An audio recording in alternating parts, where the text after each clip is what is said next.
wanted to know how kids felt about learning how to cook. So they took to the kitchen and asked kids themselves. We'll find out what they learned. That's coming up on Radioactive. The CBC News is next, and then it's the Current Review with Matt Galloway. Humans have always been curious about what animals are saying to each other. Now, scientists are using artificial intelligence to map animal calls with the hope that understanding animals will help boost conservation efforts. That's coming up on the Current Review. From CBC News, The World This Hour, I'm Claude Faig.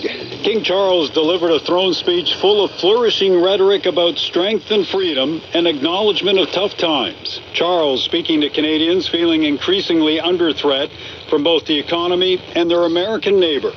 Kate McKenna was there. It is with a deep sense of pride and pleasure that my wife and I join you here today. It was the main event of a historic visit. King Charles delivered the first throne speech from a sitting monarch in decades. His remarks and royal visit crafted to send a message. All Canadians can give themselves far more than any foreign power on any continent can ever take away. The king never mentioned Donald Trump by name, but he nodded to the subject on many Canadians' minds. Everything is for Canadians first and foremost. Speech from the throne for setting out a bold, ambitious plan for Canada. In an interview with Power and Politics host David Cochrane, Prime Minister Mark Carney says he's begun negotiating a new security and economic relationship with the United States. This speech from the throne will be voted on next month, one of the Prime Minister's first big tests. Kate McKenna, CBC News, Ottawa. Mixed in on a busy day for Prime Minister Mark Carney was a phone call with the King of Jordan. King Abdullah II congratulated the Prime Minister on his election victory, but the pair also discussed the ongoing conflict in Gaza and the need for a ceasefire. The two also agreed to deepen bilateral trade and investment. Fast-spreading wildfires are threatening several communities on the prairies. They're forcing thousands of people to flee, including most of the residents of Swan Hills. Many are in rural locations, making fighting back all the more challenging. Julia Wong reports. Just saw smoke. That sight of smoke from a nearby wildfire was startling for Kathy Lawrence. Holy smokes, that's close. Lawrence is from the town of Swan Hills, Alberta, about 220 kilometers northwest of Edmonton. She and roughly 1,300 others were ordered to leave Monday night as a wildfire crept closer. A similar scene is playing out in Lynn Lake, Manitoba, more than 1,000 kilometers north of Winnipeg. There's huge building clouds of smoke just outside of town. Mayor Brendan Dulowich says a wildfire is threatening the community. Around 900 people have been ordered to go. In neighboring Saskatchewan, the Peter Ballantine Cree Nation has declared a state of emergency because of a wildfire.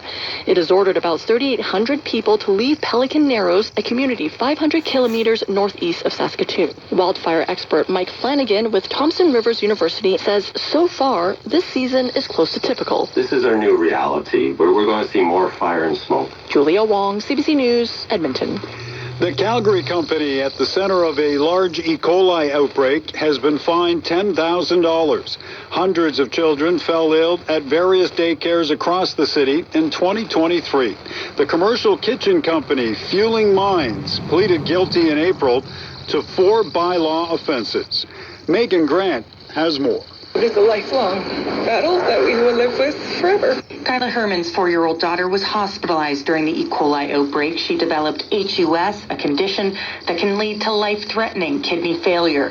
Herman and several other mothers were in court today as Fueling Minds was handed a $10,000 fine for bylaw offenses. The company admitted to operating without a proper catering license. During the September 2023 outbreak, more than 440 cases of E. coli were identified, mostly in children. Dozens were hospitalized. The city said it traced the outbreak to Fueling Minds, a catering company that supplied food to daycares. Many of the families are part of an ongoing proposed class action lawsuit. Fueling Minds lawyer Steve Major was careful to separate the company's guilt for the bylaw offense from any connection to the E. coli outbreak. The families, they want answers, and hopefully they will get those answers in that proceeding. Megan Grant, CBC News, Calgary. And that is your World This Hour. For CBC News, I'm Claude Faig.